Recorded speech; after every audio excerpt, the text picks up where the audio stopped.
Jesse Paculette here with you on Q101, joined right now by a special guest, John Schiavo. He was a former Merritt Centennial. How's it going, John? Great. How about yourself? Not too bad, man. So this is kind of an update on where you are these days. Where are you? This past year I played in the ECHL, SPHL, and the Federal Hockey League. So I've played all around the minors in the States the past 2 years since I left Merritt, and it's definitely been a ride, but it's been really good. Okay, so you have gone as far as the ECHL, and that's a level below the AHL, correct? Yeah. You hope to get, I guess, to the AHL next season? Absolutely. I got to attend the Bridgeport Sound Tigers camp, and that's the Islanders minor affiliate in the AHL.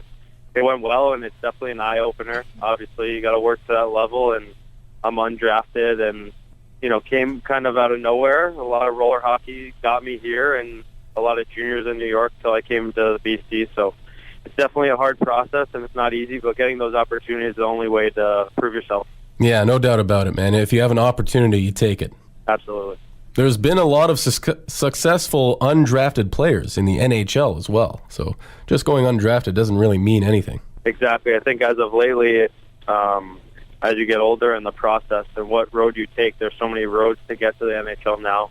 Like you see guys winning the cup that are undrafted and making long careers for themselves in the NHL, and I think that's the dream. Yeah, no doubt about it. Seeing that most recently too with the Penguins repeating as champions. Did you happen to see any of the photos of their pool party? Their pool party? No, I haven't. Oh, you got to see them, man. They're all in the pool having a swim, and right there beside them in the pool is the cup. Oh, that's awesome.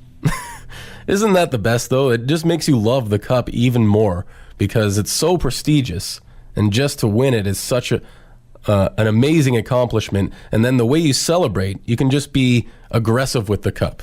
Oh, yeah. The celebrating never ends for them in the summer. Yeah, no doubt about it, man. Speaking with John Schiavo today, does that name sound familiar to you?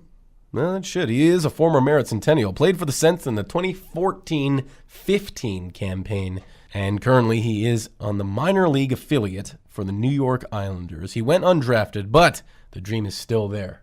Coming up, we're going to discuss his time in Merritt and why his time here in Merritt was so pivotal in his career. Talking with John Schiavo, former Merritt Centennial, right here on Q101. So this is kind of significant since you're on with us today. It was a big turning point for you in your hockey career when you were on the Merritt Centennials. Can you tell us why? So I was playing back in Long Island. I was playing Junior A, and I just knew playing in a higher league like the BCHL or the USHL or the NA was my goal for my age-out year.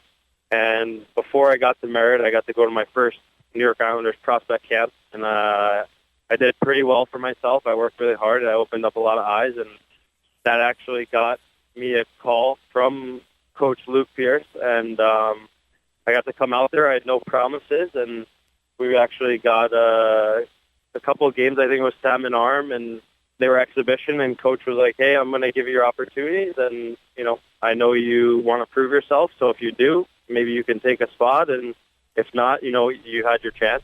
And I just started running with it from there and had a couple goals in the preseason games and then tried to build off that for the rest of the season and get his trust, get used to the guys on the team. And we had a great team that year, and we ended up making it to the playoffs and losing the first round. But that was a huge changing point, just having a really good coach and a really good team. Like I said, I had a bunch of opportunities, and I thought I did pretty well. I think we could have even done better in the playoffs, but I mean, it was amazing living in Merritt and playing for a great little town like that and meeting so many great people there that I still keep in contact with. And, I've been gone for 2 years and I haven't got a chance to make it back. But, yeah, it was an amazing experience, and it's something that I'll always keep. Well, it's pretty sweet to know that Merritt's still near and dear in your heart. And when you mention you had the opportunity to prove yourself, you definitely did that. 58 games played, if I'm just going through your stats here. 30 goals, 32 assists. You were more than a point-a-game player, man. Yeah, I was lucky. I actually had a couple line mates through the year, but most of the year I played with Gavin Gould, which is now a Division I hockey player at Michigan Tech. And Cuglietta was my other line mate or center for the year. And, once we got on a roll together as a line, for some games I thought we were unstoppable. So I think I think that definitely helps, and I give a big contribute to them on that. You still keep in touch with some of your line mates from Merritt? Yeah, I mean, I keep in touch with a lot of guys. A big one, Sammy Johnson, he was our captain that year, and we got super close over the season, and thought he led our team really well, and I learned a lot from him. He played in the BC for a bunch of years, was very, very acquired to Merritt and living there and stuff like that, and that was my first time living away, and obviously I was 20 at the time when I moved there, so it was definitely an experience, and he kind of took me under his wing. Talking with John Schiavo today, former Merritt Centennial, and we just discovered why his time in Merritt was such an important part of his career and got him to really where he is right now. And coming up, we're going to discover what his absolute favorite part of our beautiful little community is. What's John Schiavo's favorite part of Merritt? We're going to find out soon on Q101. Oh, the best part. I definitely loved living there because when you walk out every day, the view there with the mountains in the back, or even when the winter came, we have winters in New York, but nothing like there. And I just think it felt like a second home. I just got comfortable there right away, and I really, really enjoyed the small town, hardworking town. It was so nice living there. Yeah, you know what? I'm kind of in the same boat as you are right now. I've been here for 6 months now, so I'm new to the area as well. And I'm kind of enjoying the scenery like you did. You know, when you get up in the morning or something, you look around and it's surrounded by the mountains, and it is a really beautiful little town. Oh, it absolutely is. And I had no idea what I was getting myself into when I answered the phone from Coach Luke and heard that I had a chance to go there and play. My instinct was just to say yes. And then I ended up going there and was like, wow, this is amazing. And I was so excited the first day there. If you guys know Pastor Dave, he actually drove me around an hour after I was there, just showing me the sights and the scenes, and everything was so close, and I think that's what just broke me in and it got me so comfortable so quick. Yeah, the community just kind of took you in right away. Exactly. You mentioned Luke, the head coach at the time, and he was a pretty pivotal part of your career. Yeah, he definitely was. Him and Joe Martin were great coaches, and yeah, he really did help me. He helped me a lot. They both did a great job with all of us in practice. I think we did the right things in the gym, off the ice. I think our team was just very close, and it was just, I think I'm sure they still like coaching us. I mean, it's probably a year they look back on, I hope, because that's how I feel. Yeah, it's good to hear, man. And Joe, he's still with the group right now, and there are a lot of players coming up that are kind of in the same boat as you are. They're getting an opportunity just to come and play for the Merritt Centennials, and they'll be playing under Joe next season. Do you have any advice for the current Centennials players on how to make it to that next level? Well, I think just your work ethic. Playing in a rink and for a coach like that, if you're working hard and you're doing all the right things off the ice, I mean, it'll come. As long as you're working hard and playing to your top ability and you get your chance, you just try and run with it, especially like I did. I mean, you get that opportunity to play your game and you play well, I think there is no doubt that you should have a great opportunity there to make something of yourself. Yeah, pretty much all the obvious, easy things to say when you're asked a question like that, and it's just a matter of actually doing those things. Exactly. It's about execution. It's never easy, and you got a lot of pressure on yourself, but if you just have that little bit extra confidence and you play your game, I mean, you can't take it away from yourself if you give it all you got. A great piece of advice for young, aspiring Merritt Centennials out there. Talking with John Schiavo today, former Merritt Centennial, right here on Q101, and there's still more to discuss. And if you haven't seen some of his highlights yet, I did post them on the Q101 Merritt Facebook page. Go check him out. Let's talk to him about that. How did he learn those fancy dangles? Definitely blessed with a little bit of stick handling, and I really enjoy it. My background is a lot of roller hockey and a lot less ice hockey. And as I got older, I started to love ice hockey and see that I might have a career in it. And I pursued it full force. But I definitely worked on in my street, my driveway, at the roller rink every day.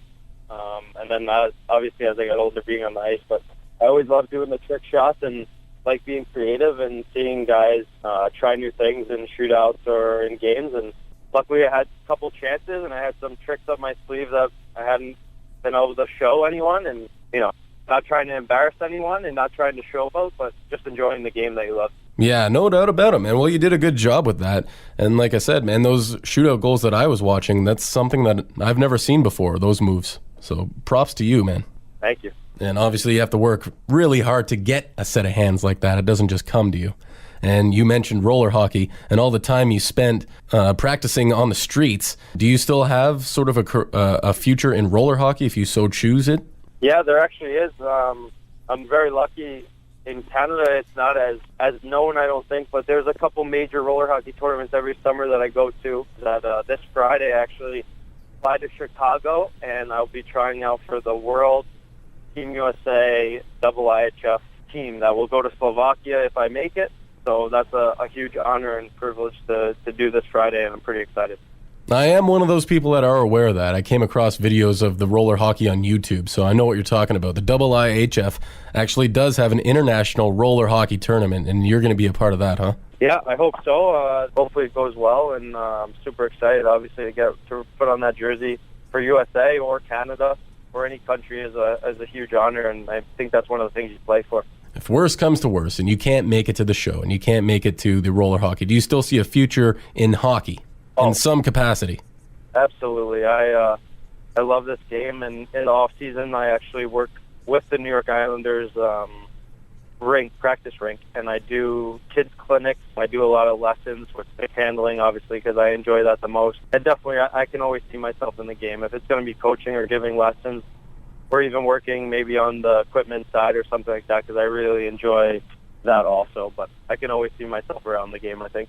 Excellent, man. Well, John, it was great getting to know you for a little bit, and it's good for the Sens fans here on the air just to kind of hear where you're at these days. Definitely, and I appreciate it, and definitely miss Merritt a lot, and miss a lot of people that I haven't talked to there, but would do anything to go back and put on a Sens jersey, but maybe one day there'll be a reunion skate. Right.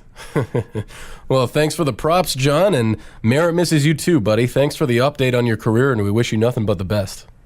Awesome. Thank you very much. Thanks for the chat. John Schiavo, former Merritt Centennial, thanks to him for joining us on the show today, giving us just an update on where he's at these days. And like I said, you can go check out some of those fancy dangles on the Q101 Merritt Facebook page. Don't forget to give us a like either. Go check it out, Q101 Merritt Facebook page. Witness John Schiavo and his 6 set of hands.